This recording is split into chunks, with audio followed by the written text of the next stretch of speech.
അപ്പോൾ ഇലക്ഷൻ പ്രഖ്യാപിച്ചിട്ടുണ്ട്.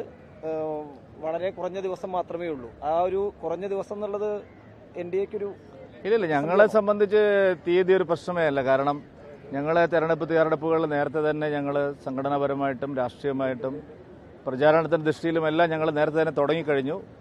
NDA അതിന്റെ തെരഞ്ഞെടുപ്പ് പ്രചാരണത്തിന്റെ ഔദ്യോഗികമായ ലോഞ്ച് കൊച്ചിയിൽ തന്നെ പ്രധാനമന്ത്രി നരേന്ദ്രമോദിജി വന്നതോടുകൂടി ആയിക്കഴിഞ്ഞു. ഞങ്ങൾ എല്ലാത്തിനും എന്താ പറയുക, എല്ലാം സെറ്റായിട്ടാണ് ഞങ്ങൾ ഈ തെരഞ്ഞെടുപ്പിനെ നേരിടുന്നത്. അപ്പോൾ കഴിഞ്ഞതിന് മുമ്പിലത്തെ തവണ ഒരു സീറ്റ് ഉണ്ടായിരുന്നു. കഴിഞ്ഞ തവണ 0 നിയമസഭയിൽ. അതിന് കഴിഞ്ഞ എത്ര വെള്ളം ഒഴുകി പോയില്ല. അതിനുശേഷം ലോക്സഭ ഇലക്ഷൻ വന്നു, ലോക്കൽ ബോഡി ഇലക്ഷൻ വന്നു, ഞങ്ങൾക്കൊരു MP യെ കിട്ടി, ഞങ്ങൾക്കൊരു മേയറെ കിട്ടി.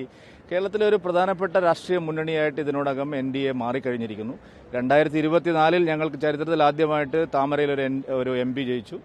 2025 LDFന് കിട്ടിയതുപോലെ ഒരു കോർപ്പറേഷൻ ഞങ്ങൾക്കും കിട്ടിയിട്ടുണ്ട്. അതുകൊണ്ട് ഈ കേരളത്തിലെ ഏറ്റവും പ്രധാനപ്പെട്ട ഒരു രാഷ്ട്രീയ ശക്തിയായിട്ട് NDA മാറിക്കഴിഞ്ഞതിന് ശേഷം നടക്കുന്ന തെരഞ്ഞെടുപ്പാണിത്.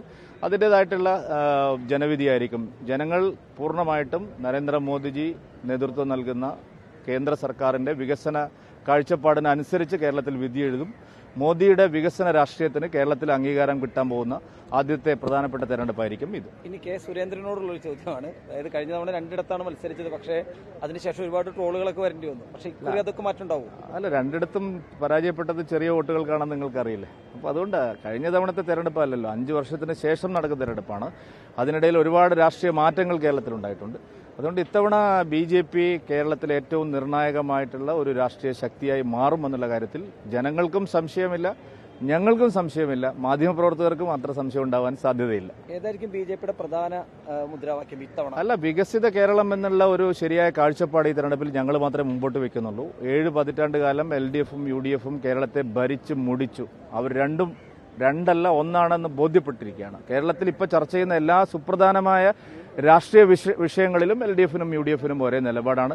അത് ശബരിമല സ്വർണ്ണക്കൊള്ളയായാലും വികസന വിരുദ്ധ സമീപനമായാലും കേരളത്തിന്റെ തകർച്ച, സാമ്പത്തിക തകർച്ച ഉൾപ്പെടെയുള്ള കാര്യങ്ങളായാലും എല്ലാത്തിലും തുല്യ ഉത്തരവാദിത്തമാണ് LDFനും UDFനും ഉള്ളത്. അഴിമതി, സ്വജനപക്ഷപാതം, വികസന വിരുദ്ധ മനോഭാവം, വർഗീയ ശക്തികളുമായിട്ടുള്ള കൂട്ടുപിടും, ഇതെല്ലാത്തിലും LDFും UDFും തുല്യമായിട്ടുള്ള ഉത്തരവാദിത്തമാണ് അവർക്ക് നിർവഹിച്ചിട്ടുള്ളത്. പ്രധാന സീറ്റുകൾ എല്ലാ സീറ്റുകളും പ്രധാനപ്പെട്ടതാണ്. അങ്ങനെ ഏതെങ്കിലും ഒരു കമ്പാർട്ട്മെന്റിൽ ഞങ്ങളെ ഒതുക്കാൻ നോക്കണ്ട. ഞങ്ങൾ 140 മണ്ഡലത്തിലും NDA കക്ഷികൾ അത് പ്രധാനപ്പെട്ട സീറ്റുകൾ തന്നെയായിട്ടാണ് കണക്കാക്കുന്നത്. എല്ലാ സീറ്റിലും തുല്യമായ രീതിയിലാണ് ഞങ്ങളുടെ എല്ലാ പ്രവർത്തനങ്ങളും നടക്കുന്നത്. അങ്ങനെ ഒരു class A class B class ഒക്കെ നിങ്ങളുണ്ടാക്കുന്നതാണ്, ഞങ്ങൾ അങ്ങനെ ഉണ്ടാക്കിയിട്ടില്ല.